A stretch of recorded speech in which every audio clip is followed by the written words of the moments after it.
like, comment, share, subscribe. Thanks for watching. Nobody falsely in prison. Prison is for motherfucking karma. So a bitch would be in there for something they didn't do.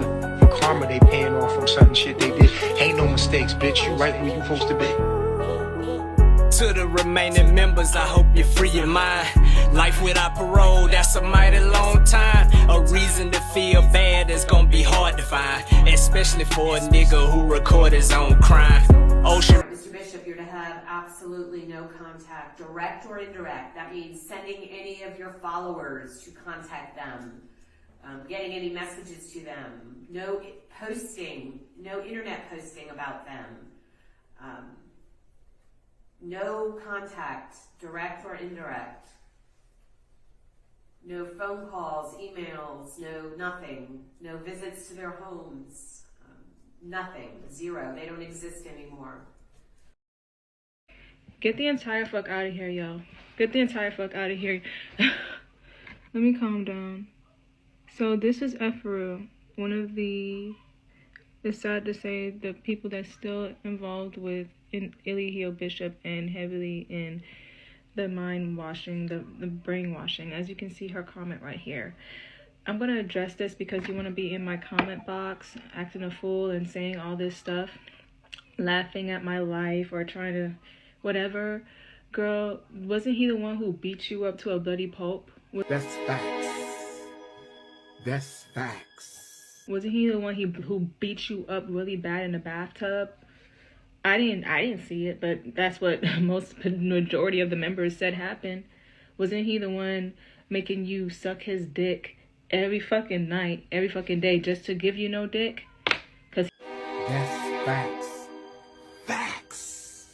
Dick, because he didn't really fucking like you. Wasn't he the one telling you how much of a monster you were and how much you're just not black because you have like what 25% white in you? That's facts. That's facts. Wasn't he the one who degraded you, sucked on your nipples on live like it was something you had, like you had breast milk and you actually didn't? How could you have breast milk? Wasn't he the one? Yeah, how could you have breast milk when you're not pregnant? And reminding yourself of this, when you wanted to really be a mother, he made you get an abortion 3 times. He made you get an abortion 3 times. Oh, but he's not a monster though. Go ahead and check out that documentary again. In April of 2022, the arrest getting coverage in the media. Put your hands behind your back. He's in cuffs. He's walking to you. I got him. DeKalb County Police raided a home after a 3-week investigation. Bishop was taken to the DeKalb County Jail. With the help of Chantel's archive, prosecutors building a case against the cult leader, ultimately charging him with rape, false imprisonment, and sexual exploitation. I hope that documentary helps somebody recognize what's happening to them right now in their relationships, in their community, in their churches, in their groups, in their circles, because these dynamics are not just unique to Carbonation and groups like it. They exist everywhere. And so if one person watches this and finds the courage to leave or to speak up, then, I mean, it was worth it, I think. But he's not a monster though. Go ahead and check out that documentary again and see how much of the shit that he's actually done. He's really actually done. It's not a lie. None of this stuff that he's done on the documentary is a lie. There's actual proofs and receipts. Really, please, oh my God, Kayla, get your mind together. Because it's not funny anymore. It's never been funny. The way you're acting right now it's sad. And I understand it because I was once there. But please, wake up. He is a monster. He is. And he doesn't love you. He's using you. And he's always been using you. You know what is making me feel really better about myself is knowing that I had the strength to up and walk away from something that tried to destroy me. Something that tried to demolish everything that I am and everything that I was supposed to be doing on my path. you know.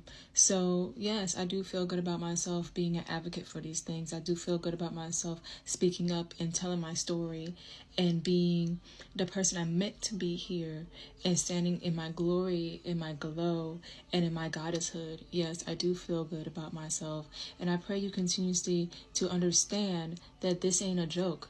Our lives ain't no joke. The only people that's mad at you for speaking the truth is the people that's living a lie. Them the only people that's gonna be mad. Cause your real ones, oh, they recognize real when they see it. They ain't gonna be upset. They're gonna completely understand. You know, your life isn't a joke. Your life is valuable. Your life is precious, and time is precious. You know, you're sitting there wasting time, following around, and being behind somebody who's in jail and who's in prison when you can be having your own life and starting your own businesses, starting your own movement, starting your own thing, and also just being yourself fully, authentically, and who you truly are meant to be instead of a character in his story.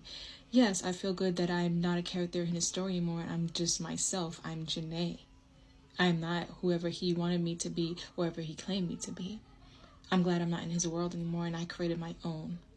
Yes, I am on the right path because I'm creating my own reality. When you're not creating your own reality, that's when you're not on the right path. When you're not co-creating with the universe, when you're not co-creating with the Most High, the real Most High, the real Most High, the real Most High that lives within you, that's when you're not on the right path.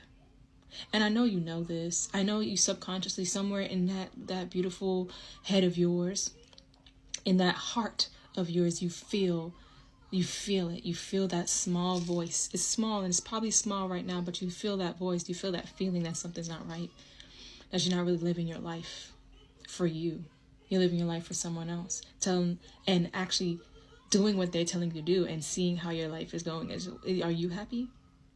Are you happy? Because happiness comes and goes, right? But staying true to who you are, who you're meant to be, now that's the real choice. That's what's going to make you truly happy. So are you happy? And are you on the right path? Life and starting your own businesses, starting your own movement, starting your own thing, and also... Natsiri, darling, I have one question for you.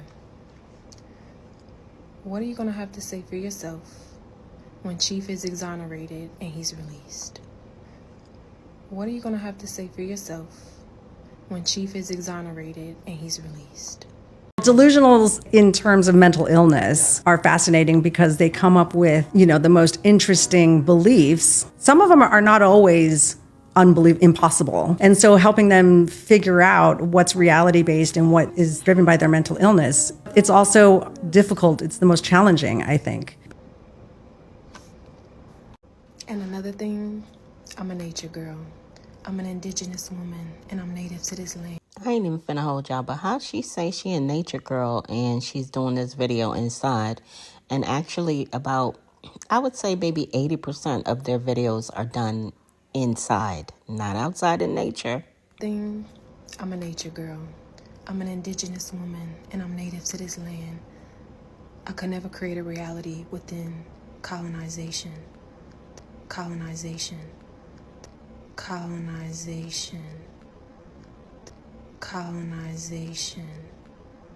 This world is a residual colonization.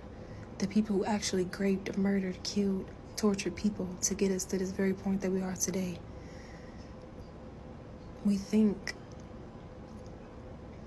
we're creating our own realities. We're creating our own realities within Babylon. And that's just not me. I'm not saying anybody else has to, but that's just something I choose not to do.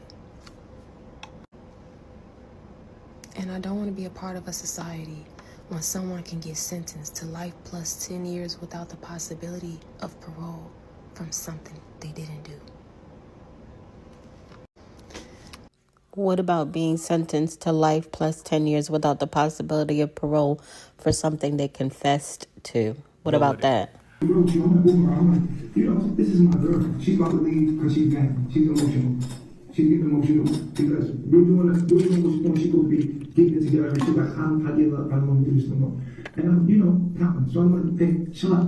You don't want to do that. You know what I'm saying? So I hugged him. And she's like, no. And she's like, no. And That is the one piece of evidence that all of the members of Team Too Much seem to conveniently forget about.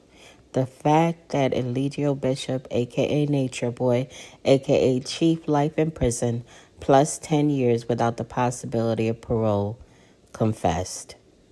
From something they didn't do. Now I know how it feels to be a celebrity. Because it is the Not her, y'all. Not Afro, aka Kayla Buckner, talking about some. She know what it's like to be a celebrity. Are you delusional? Do you suffer from a mental illness? Do you think you do? Now I know how it feels to be a celebrity. Because it is the weirdest thing when people are talking about you that you don't know. People that you don't know are talking about you and your life and what happened to you in your life and your life. I'm right here. So as much as I want to defend myself and defend my king and defend our family, I don't think it's gonna help. I think that people like this type of stuff. I don't know. I just have to get used to it. Story time as y'all have requested. Yes, I was once in a cult.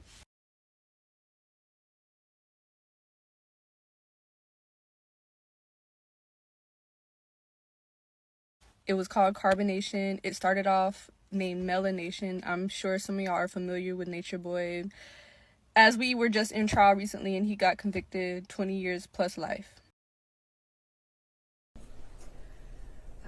So with that, I am going to follow the recommendation of the state in this case. On the rape, he'll be sentenced to life without the possibility of parole, followed by 10 years consecutive for the false imprisonment. And on the internet porn, count 3, 12 months to serve, concurrent to the false imprisonment. The internet porn, I'll run concurrent to the false imprisonment. Internet, 5 years.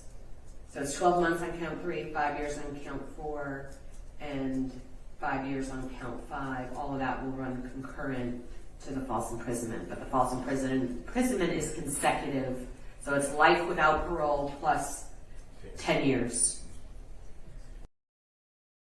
So I was involved in this cult from 2017 until 2020. So that was a plenty enough time to brainwash, manipulate, and do what he does best. But towards the end, I started peeping game and realized like he was not who he claimed to be and that I should run far away. Yeah, I feel like it would be super impossible. And I am clipping this video up just a little bit because there are certain things that Brianna, aka Sarian, says in other videos that are included that I don't want it to sound repetitive, okay? So that is why you'll see like the switch in conversation because I'm just clipping around just to kind of give you guys an overall picture of what she herself and other ex-members dealt with being in the cult, as well as what the members of Team Too Much are still dealing with to this day. Be to believe in someone so deep that you would give up your own children. So when you're in this cult, you're technically not allowed to talk to outside people. There was a point in time whenever I was there that he made a group of us get married because every time we would travel, they would call us a sex cult, and he claimed that if we all got married, that it would make it easier and that we can prove to them that we weren't a sex cult, even though we definitely were. I'm not about to say like I was involved. He definitely made all of these individuals pictured here get married. According to him, it would be a smoother way to travel around if they all paired up and got married.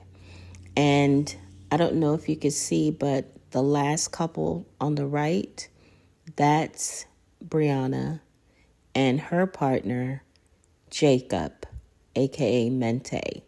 They were married that day along with everyone else, August 11th, 2020. To them that we weren't a sex cult, even though we definitely were. I'm not about to say like I was involved in all of the BS that they had going on sexually, but there was times that I was raped and took advantage of in that way, on top of many other women. Yeah, it was so much. People have died. Yeah. But at this point in which I made the video about, we were in Mexico. He separated all the women and all the men and put us in separated houses. He then claimed that all the women are now going to be his wives and that, yeah, we have to separate from our husbands. And one day he brought some of the husbands over and a few of us and sat us down and was like, look, here's the deal. I'm going to take them as my wife for now. And I'm going to make them have babies. Once they have my baby, they can go back to you. You can have babies with them. And these babies are going to mate. I'm going to take them as my wife for now. And I'm going to make them have babies. Once they have my baby, they can go back to you. You can have babies with them. And these babies are going to mate. I was literally looking like, are y'all serious right now? But the fact that everybody was in cahoots and was like, yes, massa. I was like, where am I at right now? And I also want to imply that at this point, I realized I was not in a good place, first of all, that I needed to leave, and that I was trying to be smart as far as like how I left, because in cult situations, you can't just up and leave. There's times where people were beat, jumped on, a lot of stuff because they claimed they wanted to leave. There was one time he even mentioned leaving, that he wouldn't even let me be in the kitchen around his food or anything because he claimed that I was going to poison him or something. Like, bro, okay. So yeah, it was the manipulation. Everything was just so dark and demonic.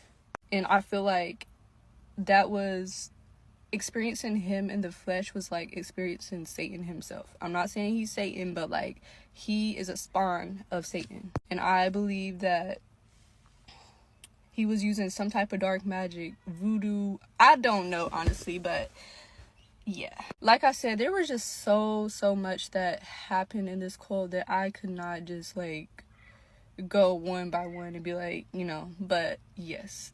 That video I made was true, was his words, and I dipped right after that because you got me messed up. For my babies to mate, because you want to continue your bloodline, it was very much so giving demonic, for sure. Hey y'all, so this is part 1 of the mini-series that I wanted to start in regards of my time in carbonation. And I wanted to start this with the initiation, which was the beginning and what led me to being in there in the first place and the things that I had to do to even qualify. So I call it the initiation because I feel like a lot of people that join the cult have to go through this process. In the end, I think he became less firm with it, but in the beginning there was like a firm foundation that you had to do, things you had to let go of, and present yourself in a certain way to even be a part of the cult. For me, in the beginning, I was freshly 19, by the way. Freshly 19, I was new to being vegan, on this spiritual journey, you know, just trying to find myself in that sense. And I came across him after being in a toxic, abusive relationship. Abuse was not new in my life, so whenever I came across this situation, it wasn't really new to me. It was just something that I was kind of used to. So abuse was normal in my life, like I said. And I had no knowledge of what a cult was. A lot of people think that's hard to believe, but I never knew what a cult was before I even joined this cult. And now that I look back, literally textbook 101, literally every step of the way was red flags. So one of the first things I had to do to prove myself was learn the knowledge that he was teaching. And one of the ways he claimed that would help us learn the knowledge was to fall asleep to his videos, fall asleep to his voice, and fall asleep to him speaking all of this knowledge that he had on social media in the videos that he presented.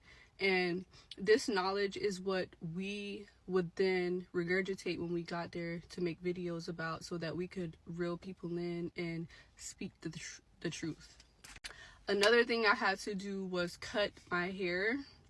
I'm going to insert a before and after. I literally had to cut the dye out of my hair because he seen that I had dye, and he was like, you're going to be out of tune, basically.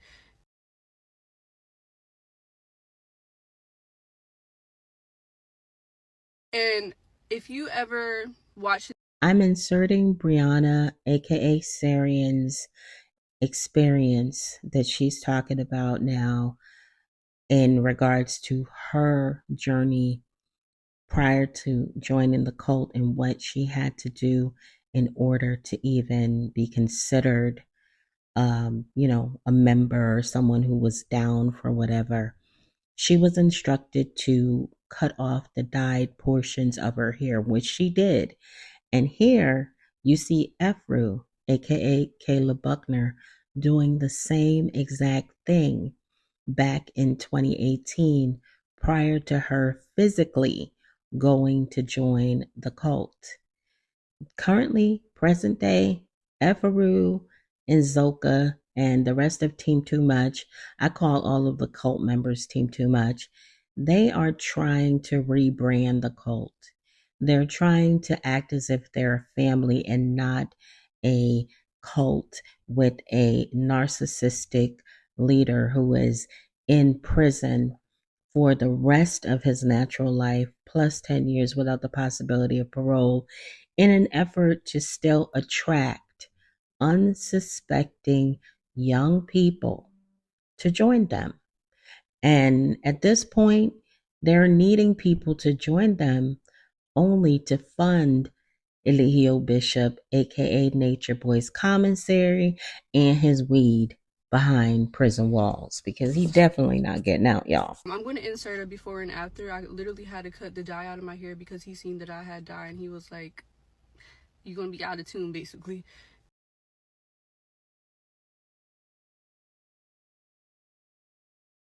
And if you ever watch his videos, there was like a certain language that they would speak, and being out of tune was one of the main things that was said a lot. So if you did something out of the ordinary, or you didn't look how he wanted you to look and present to the world in that way, you would be out of tune. For instance, I went there with an Android and I was considered out of tune because everybody else had an iPhone. It was just small stuff like that. But yeah, the initiation process required you to let go of attachment, which is another language they would speak. You had to let go of attachments, and that would require you letting go of your family. If you had children, a lot of the women couldn't bring their children, so they let go of that. And that was to show him, or show the world, that you were willing to let go of everything for this life. And that kind of showed your willingness to be there, and like any other cult, die for it and do anything, let go of anything to be and to worship this man. Thankfully, I didn't have any kids. Thankfully, I didn't have no kids while I was there, but a lot of the women that are still currently there, like I said before, had to let go of their children. So everybody...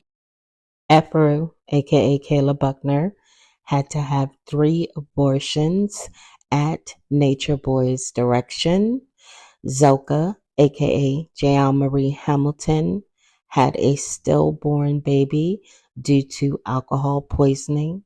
He force-fed her alcohol throughout her pregnancy. Malia, aka Tanisha Dulé, left her baby on someone's doorstep prior to leaving to join the cult. She left the baby on the doorstep in the middle of the night and boarded her flight. There were many other women who did the same thing. However, the women that I just named are the ones who are still there. still currently there, like I said before, had to let go of their children. So everybody goes through this initiation process in a sense. Whether it's cutting your hair, going vegan, letting go of everything in your former life, whether you have a home, a car, a job, whatever the case may be, you have to let go of that. Thankfully, I didn't have that much to let go of because I didn't even have a stable home to begin with. So that's that. So I'm in this initiation process of letting everything go, learning this new knowledge that really wasn't new, and trying to prepare myself to be in this new life. So I did that for a few months. I got my passport, I got my ticket to Costa Rica, and then I left. And once I got to Costa Rica, the first day I got there, everybody was at this waterfall, and they were jumping off a cliff into the waterfall. And as soon as I got there, I basically made me do it. And me doing that created an argument with him and his former girlfriend, Yaya, which could have been the red flag because I love the fact that she put that fine print there. Do y'all see it? She said he was basically upset that Yaya wouldn't jump off the cliff, but she did.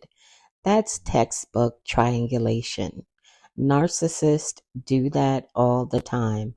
Here is Brianna, aka Sarian, new to the cult, and immediately Eligio Bishop, aka Nature Boy, aka Chief Life in Prison, plus 10 years without the possibility of parole, just couldn't pass up the chance to belittle and berate his direct, aka his girlfriend Yaya at the time.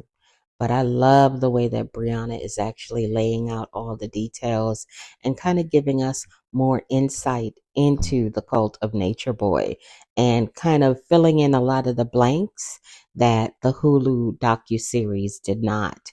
And I think it's really also important for their voices to be heard, the ex-members, especially at this time, because the current members, Team Too Much, or they're going to try to make it seem like he's an innocent man. This was a malicious prosecution. He didn't do anything. He is God. He is they're just going to go crazy. They're going to try to rebrand. They're going to try to go harder and harder. So these individuals right here, people like Brianna, people like Janae, I hope and pray that Kendra and Aaron join this fight because like I said before, and I'm going to say it again, Nature Boy is still actively recruiting. And his former girlfriend, Yaya, which could have been the red flag because they was arguing and he was calling her names and all this stuff. And yeah, I was only there 2 days for the first time. And we had a meeting, and in this meeting, he claimed that I wasn't ready. I was out of tune. I wasn't ready for this life. Another thing to be initiated into this cult is what you have to offer. And most of the time, that was money. So our money was supporting him and the cult. So a lot of people had to come with something to offer. And I'm going to insert the money that I gave to him, and you can put 2 and 2 together that he wasn't broke because I wasn't the only one. I look back now and I'm like, what the? So yeah. And I am so happy that Brianna, aka Sarian, is sharing this information with Beyonce's internet because they were required to offer money. Okay? They had to put all of their money in what they called a pot. Basically, all of their monies would be given to the cult leader, and he would decide what would be done with it. So he took all of their money, brought them to remote locations, and then proceeded to physically, mentally, spiritually, and verbally abuse them. That is the classic definition of a cult. So yeah, money, cutting your hair, letting go of attachments, quite literally brainwashing yourself with his videos. What else did I miss? But yeah, that was my initiation, and I will be back with another part to explain other things that the documentary left out, because I feel like there's a lot of important stuff that was in there that happened that was left out. And yeah, I really just want to make this in regards to people who lack discernment, don't test spirits, and share my stories to prevent people from being in a situation like this, because it could be much worse or it could be the same situation. And I didn't have the knowledge, I didn't have the keys and the tools to see the red flags when they were right in front of my face, because they will be right in front of your face. So yeah, I'm gonna keep sharing. And yeah, I know all of this is happening so that everybody can know who Chief is, because he is the dreamer. He is the return of the Christ. Because he is the dreamer. He is the return of the Christ. Because he is the dreamer. He is the return of the Christ. He is the return of the Christ. He is. I believe he's the Messiah. And I'm standing on that. I don't give a fuck what y'all think. All the attention has to come to him, because everybody has to awaken to who he is. So this is just the negative part of it. And I'm just gonna let it pass. Defending doesn't help. Giving people knowledge and truth and facts doesn't help. But I'm gonna still continue to put it out anyway for those who really want to understand, and those who are really on a spiritual journey, waking up and trying to get out of the matrix and really be free. This, me teaching on my page, isn't recruiting anybody. Me teaching on my page isn't recruiting anybody. We're not even letting people coming around us no more.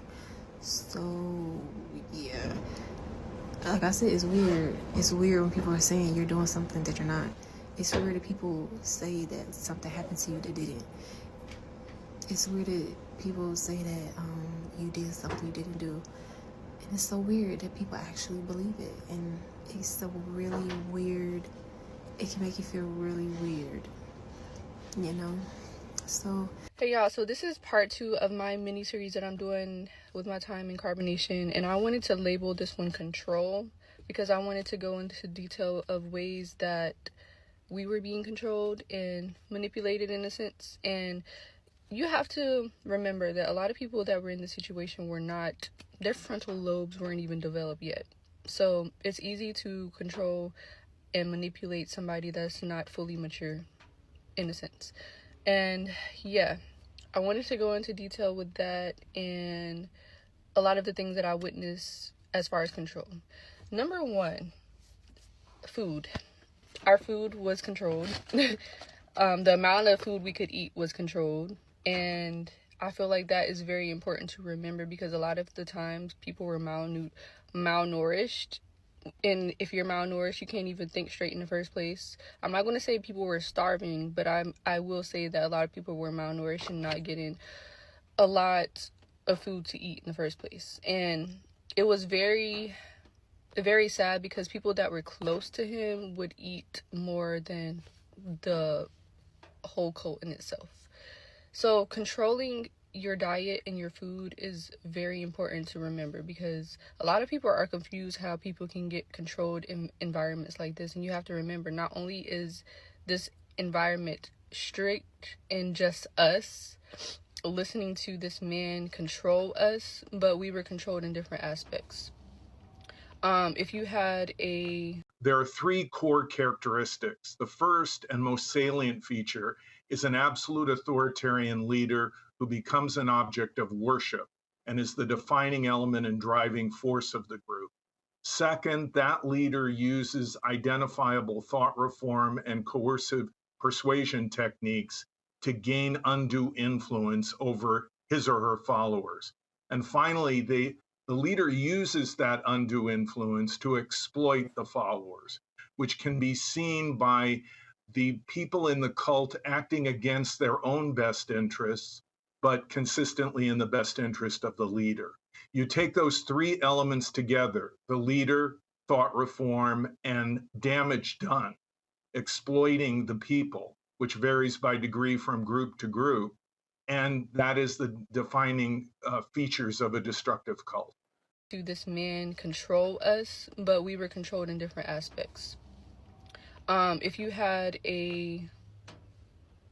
were in a relationship that was controlled as well, when I first got there the second time, the men and women were separated. I wasn't even allowed to speak to the person that I was in a relationship with for like the first whole month. And that was a form of control because he wanted to show the men and the women that if he could have the women, he would, and that he controls every aspect of you, even your relationship. So that was another thing. Another way that he controlled us is if he entered a room, you would have to stand up in attention as if you were in the military. And if you didn't stand up in attention, there was consequences. You would have to do push-ups, squats, and that was his way of controlling you and keeping you alert, I guess, and giving him more power, I guess. Abuse was another way of control, in my opinion. There was a lot of abuse, whether it was him abusing others or if he pinned people against each other. There was a time where he got all of us in the house drunk, and he called it demon time. And he literally... he set it up to where everybody was literally fighting. All the men were fighting each other. I literally remember people walking the house with bloody nose, just messed up because he wanted to see how far he could go with us being drunk and how we would basically treat each other. He even tried to pin the women against me, like, does anybody want to fight Syrian? Does anybody want to fight Syrian? And thankfully nobody wanted to, but it was just stuff like that to where, like, that was his form of control. If he wanted you to do something, you would do it. And if that meant hurting somebody, you would hurt them. And towards the end, it got worse because I know y'all saw the fight on the Hulu documentary where Medaya and Velvet fought. It was just... You ain't talking about... Are you ready? What you talking about? Gangsters moving... Afro, you ready? I don't talk a lot. I don't say a word. I don't say a word. What's on my grind and now I got what I deserve. Fuck me. Fight! Hold up, wait a minute. Y'all thought I was finished? When I would ask tomorrow, y'all thought it was winning. Flexing on these niggas, I'm like Papa on the spinach. Double M, yeah, that's my T-Rose. Ain't the captain, I'm the lieutenant. I'm the type can the men casting grind like I'm broke. That Lambo, my new bitch, she'll ride like my ghost. I'm riding around my city with my hands straight. Cause these niggas want and I gotta make it back home. Cause my mama need that bill money, my son needs some milk. These niggas try to take my life, they fuck around, get killed. You fuck around, you fuck around, you fuck around, get smoked. Cause these niggas, I won't give it up. Fuck around, no joke. Go get him. Go get him. And this is the person that Efru, aka Kayla Buckner, wants Beyonce's internet to believe is an innocent man. He is the return of the Messiah. He is... oh my gosh. He arranged this fight. He set the stage for this fight to go down. He triangulated both Medaya and Velvet to fight and to dislike each other at all times. Get him. When it come to me, I got young niggas that's rolling. I got niggas throwing beats. I done did the DOI. I done did the KODs. Every time I'm in that bitch, I get to throwing 30 G's. But now I'm hanging out that drop head. I'm riding down no cab. They let my nigga earn back home. That young nigga. I said break. We young niggas, we mobbing. I said break, stop. This two-door Maybach with my seat all reclining. I'm like, real nigga, what up? Stop. Why you getting sick? Why you getting sick? Stop. What I say? Stop, bitch. Stop. Stop. Okay, so I'm going to stop this fight video here. If you'd like to see the full video, it is available here on my channel. I am re-releasing it, so hopefully that pushes it to the top so that you don't have to go searching for it. But I really want to get back into what Brianna, aka Sarian, wants to share with us about the level of control that Eligio Bishop, aka Nature Boy, aka Chief, life in prison, plus 10 years without the possibility of parole, had over the members in his cult. Documentary where Malia and Velvet fought. It was just stuff like that where he was making people slap each other, but it got worse after I left, thankfully. But there were times where he would literally get us all drunk just to sit back and watch what would happen. And most of the time he was the one starting all of it. He would be like, does anybody have beef with each other? Y'all can squash it out, basically.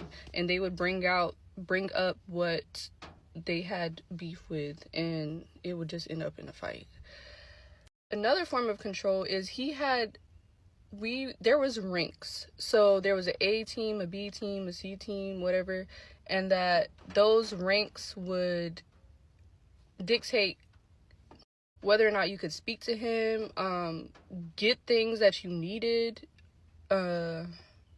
your chores, and just like, basically that was a form of control in a sense, like your rank. So a lot of people would try to become higher rank so that they could benefit from the top rank.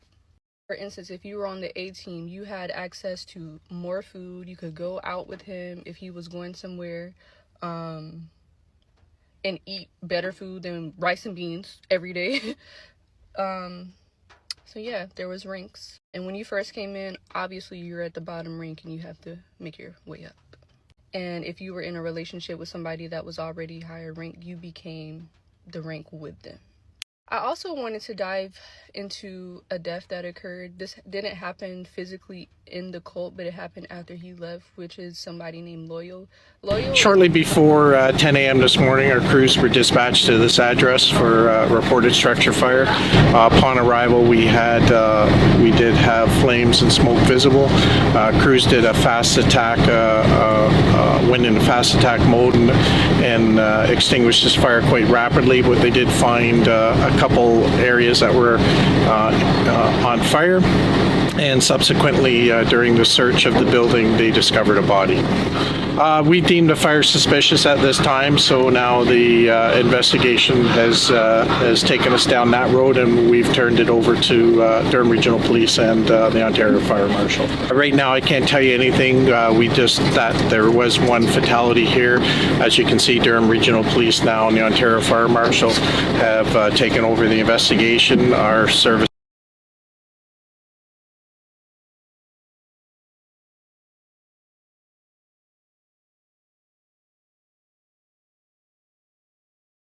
into a death that occurred. This didn't happen physically in the cult, but it happened after he left, which is somebody named Loyal. Loyal is somebody that came in there very young. He was in his teens. And I remember us being in a meeting one day, and he considered Loyal his slave. Loyal literally had to sleep sometimes at his door, and if Nature Boy or the wives needed anything, Loyal was the one that had to prepare it and get it, even if it was 2-3 o'clock in the morning. So Loyal was considered his slave based off of his race. He was an Indian boy, and I just wanted to acknowledge him in this video because he did pass away in a fire, and it's pretty sad. I remember a man wanted on a Canada-wide warrant for second-degree murder, who had been sought for 45 days, was arrested Friday morning about a kilometer away from where police found the homicide victim to whom his charge is connected. On Friday, November 24th, members of the Offender Management Unit located Josh Bickle of Tweed in the area of Mary Street North at Adelaide Avenue East in Oshawa. Bickle was arrested without incident. On October 10, the warrant was issued for Bickle's arrest after an initial fire investigation on March 6 at an address on Court Street, where a person was found dead at the scene. Police ruled his death a homicide. They also charged 2 more men in connection with the man's death. Bickle is a former Oshawa Council candidate who said Oshawa has the potential to be one of the greatest cities in Ontario, and I want to help that city meet that potential. He was briefly a candidate in 2014 before dropping out in July, several months before the election. Bickle went on after 2014 to get into real estate. On the Instagram site, josh.bickle.brand, Bickle boosted his company, Bickle Brand Homes, with more than 1,000 posts going back over more than 5 years. The last post on the site appeared December 13, 2022 and shows Bickle walking along saying, "Nothing like a nice winter breeze in a beautiful area like Brooklyn. Nothing like a nice winter breeze in a beautiful area like Brooklyn. Nice little stroll. Walking down away from where we just signed our newest listing that's going to be coming in early 2023. A beautiful, absolutely stunning, original build, brick, 3-bedroom, finished basement, beautiful detached garage. It's going to be one that you can't miss in a perfect way to kick off the new year for us. So make sure you're staying tuned. It's coming soon. The charges against Bickle have not been proven in court. Bickle has been held for a bail hearing. Once this information was found out, and sadly, I did find out and informed the general public here on my YouTube channel of Loyal, aka Amar Jawied's untimely passing. It was very sad because I felt that he didn't really have a true opportunity to enjoy his life. His life was snuffed out by an individual who clearly appears to be much older and, quite honestly, should have known much better. Josh Bickle was a married man with children and apparently a businessman, someone who also ran for office in Ottawa, Canada. So it just goes to show you never know what people are into. Now, he is alleged to be involved in this unaliving, and he is innocent until proven guilty. But quite honestly, there must have been some type of DNA or forensic evidence found at the scene tying him to the scene. Also, Josh Bickle was actually out on bond already for a grape, and he was wearing a ankle monitor, which he removed when he went on the run after Loyal, aka Amar Jawied's untimely unaliving. So you guys do the math. He had to have some type of involvement. At least that's my opinion. But guys, I just wanted to make sure that I inserted this information so that the folks who are new to carbonation get a better understanding of what Brianna, aka Sarian, is talking about right now. Now let's get back. And it's pretty sad. I remember when I left carbonation, Loyal was reaching out to me. I could tell that he wasn't in his right mind.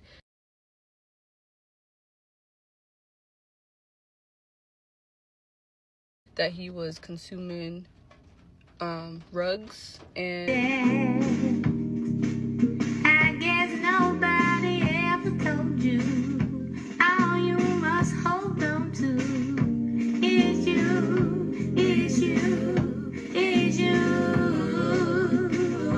One day, all them bad gon' get in your way.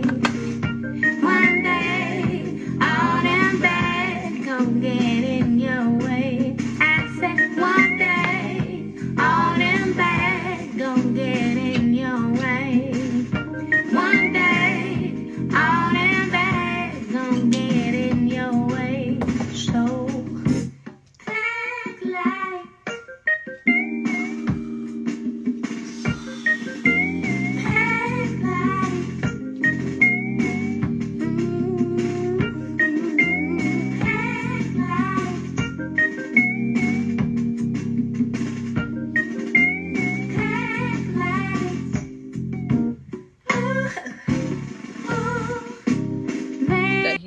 consuming rugs. And I'm just going into this because this is the type of situation that this mind control can lead you to whenever you're so young and you've given your all to something and you finally break free from it, like,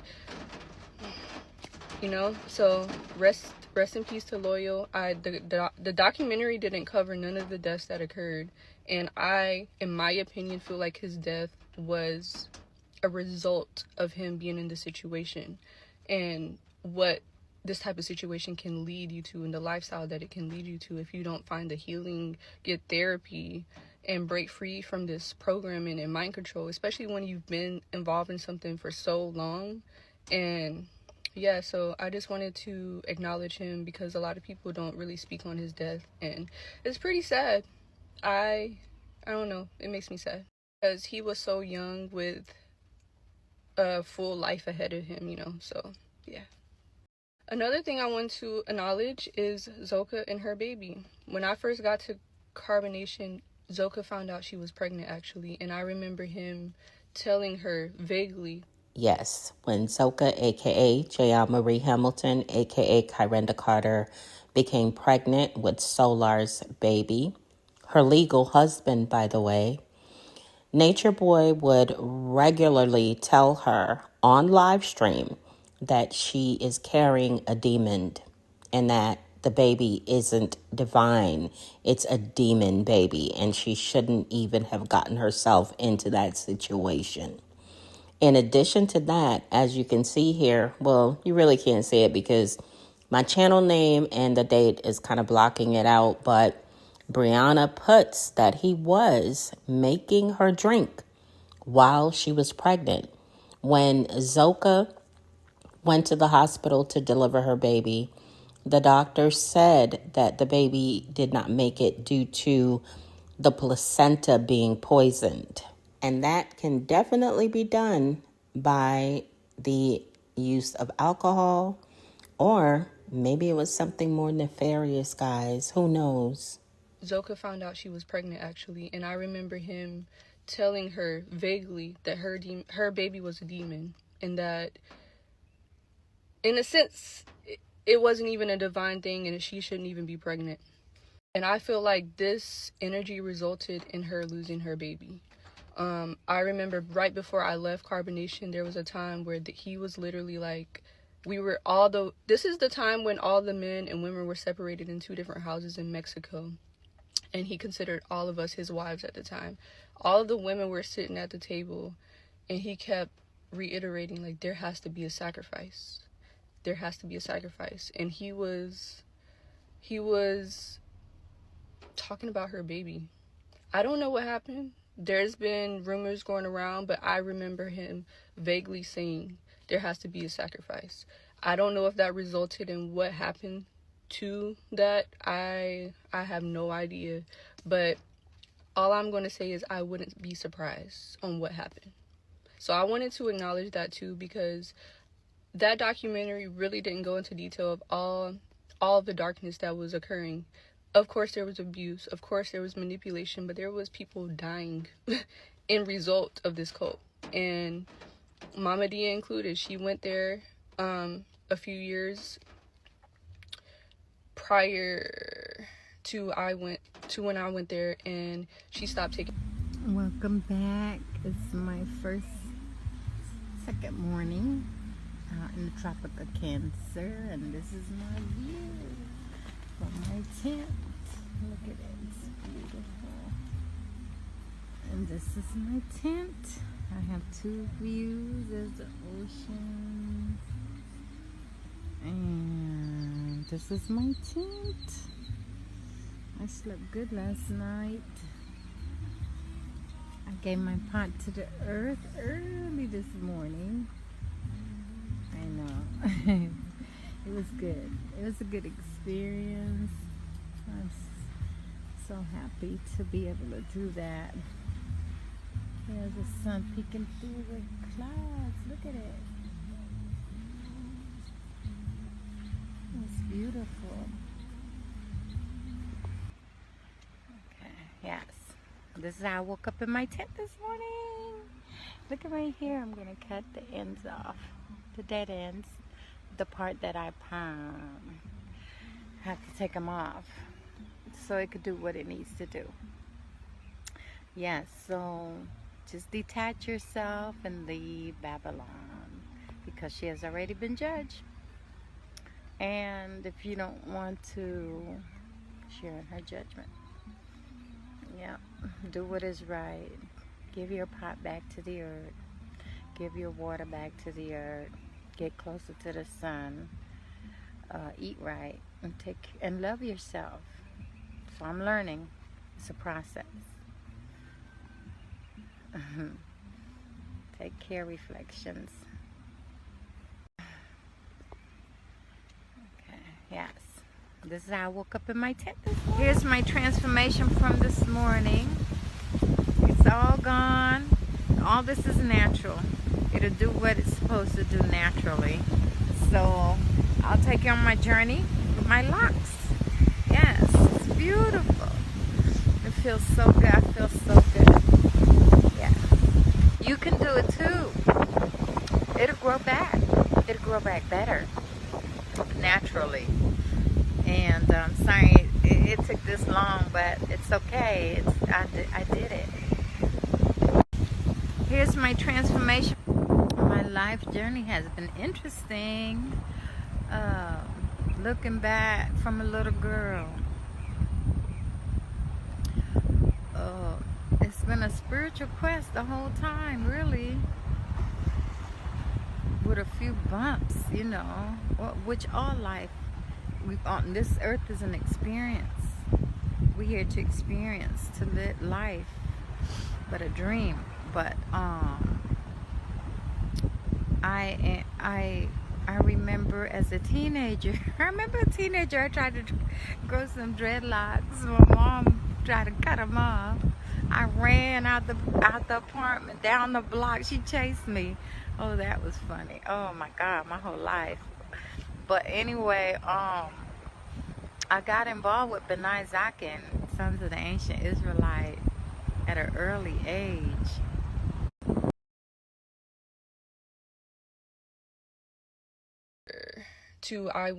When I went there and she stopped taking her medication because he claimed that we don't need stuff like that if we're eating a B6 diet and all of this stuff. So she stopped taking her medication, and in result of that, she passed away while being present in carbonation. So there's been deaths, and there's been a lot of stuff that has occurred in this situation, which is why I'm making these videos in the first place. Like, if I can help somebody, I'm willing to go back to 6 years ago, because it's been 6 years, and remember and retell what I witnessed, and hopefully it helps somebody. But yeah, Loyal, the baby, Mama Medaya, rest in peace to them. I feel like it could have been prevented, and yeah. So I just wanted to go into detail of the forms of control. There was times where he made us kiss his feet. There was times where he made us kiss his feet and bow down to him. There was times where he had women jumping other women if they fell out of line. There was people that almost committed suicide jumping off balconies. Like, there was so much happening in the span of the time that I was there. And I'm trying not to miss everything, but the main things that I can for sure tell on my part as far as control is the long meetings, our diet, controlling the things we eat, controlling the times we went to sleep, regardless of if we were tired or not. Like, if we had these meetings, we had to be present. So 8-hour, 9-hour long meetings with no food, just hearing him talk about him being in prison. Just this manipulation, and if like you go against him, everybody's against you. Telling you that there's no life outside of this, that if you leave, you're going to hell. Telling you that there's no life outside of this, that if you leave, you're going to hell.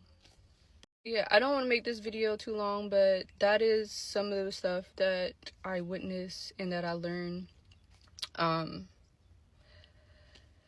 So yeah. So as much as y'all are trying to break our family up, it's actually making us more stronger. It's actually making us more close together because y'all are clearly not like us. Clearly sucked into the world. And that's just something that I don't want to do in my life. Does that mean I'm brainwashed? No, because I don't want to be in Babylon. I'm brainwashed.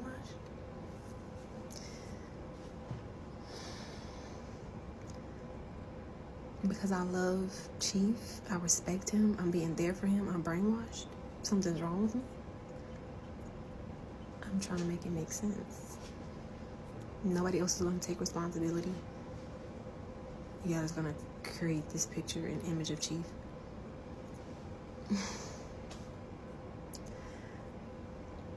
Keep watching.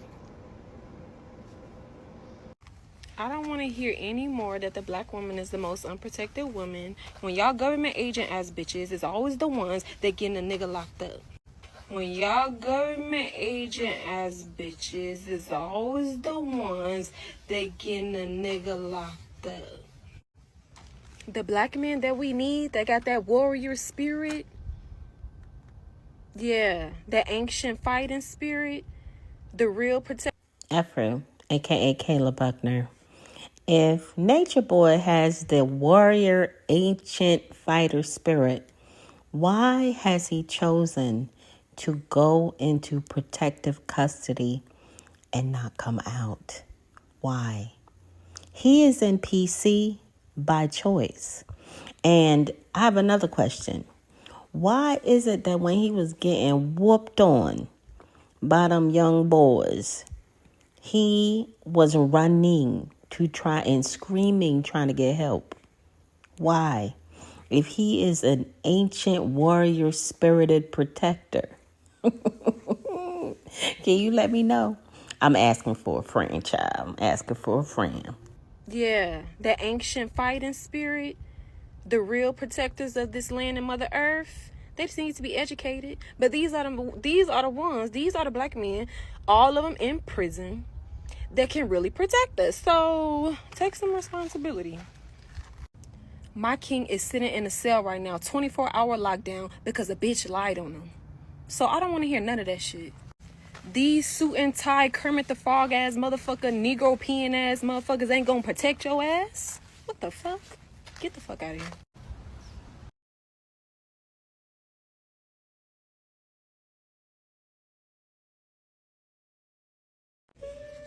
You know, fighting depression can be hard, yo. You be fighting suicidal thoughts. I've been thinking, like, a car just came by out of nowhere. And I'm just like, what if I just jump in front of that car?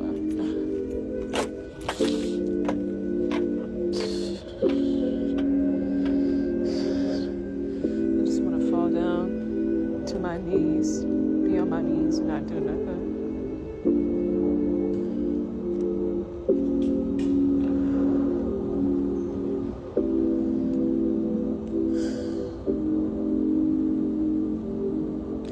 Just want to go to sleep. I could go to sleep for a while.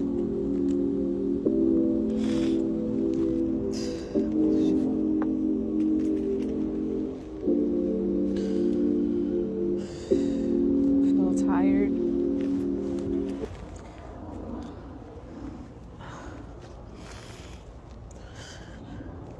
And I look like a zombie. Depression is stupid, sad. I feel like my heart's been ripped out my chest.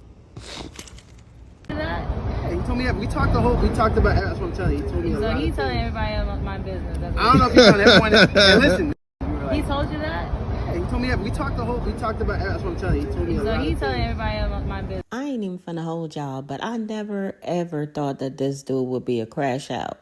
I mean, I know that he has Jax living in his house in Philly, but for him to be bold enough to go on ahead and post the actual victim on his page and got the nerve to talk about something, he got exclusive footage All right now, don't let that clout chase have you, end up being your homie's cellmate. You feel me? Because the judge said what the fuck she said. No contact. Gagged greetings. You are someone that like I said, would have never pegged to be a crash out. But, I think this is like poor judgment on your part because there is a clear court order in place. This is harassment by proxy. Okay? So if Eligio Bishop, a.k.a. Nature Boy, a.k.a. Chief Life in Prison, plus 10 years, is calling you and crying on the phone to you and encouraging you to post these things about Janae Alexandria, I'ma just say, I think you should consider your own freedom, sir. Just saying. We talked about, that's what I'm telling you. He told me a lot he's of telling things. everybody about my business. I don't know if he's telling everyone. All right, Mr. Bishop, you're to have absolutely no contact, direct or indirect. That means sending any of your followers to contact them, getting any messages to them, no posting, no internet posting about them, no contact, direct or indirect. No phone calls, emails, no nothing, no visits to their homes, nothing, zero. They don't exist anymore. Nobody forced me in prison. Prison is for motherfucking karma. So a bitch would be in there for something they didn't do. For karma, they paying off from something shit they did. Ain't no mistakes, bitch. You right where you supposed to be. To the remaining members, I hope you're free your mind. Life without parole, that's a mighty long time. A reason to feel bad is gonna be hard to find, especially for a nigga who record his own crime. Ocean breeze and palm trees is what he sold it as. Disease and false prophecy is what came to pass. No time to critically think, you're moving too fast. Bald head looking like who cut the grass. One significant factor I think is really funny is how you speak out against Jaws but want all the money. Playing God ended you as the ultimate dummy. It's a rap for the three, nickname that boy the mummy. 030124, my favorite day. The citizens of the cab, man, they ain't come to play. Now your Messiah will never see the light of day. If Babylon is so bad, how long you plan to stay? What do you want to call me a murderer for? I've never killed anyone. We committed an act of revolutionary suicide. Your only chance to evacuate is to leave with us. Ha! 1, 2, karma came for you. 3, 4, police knocked down the door. 5, 6, you was scared in a bitch. 7, 8, Georgia sealed your fate, nigga.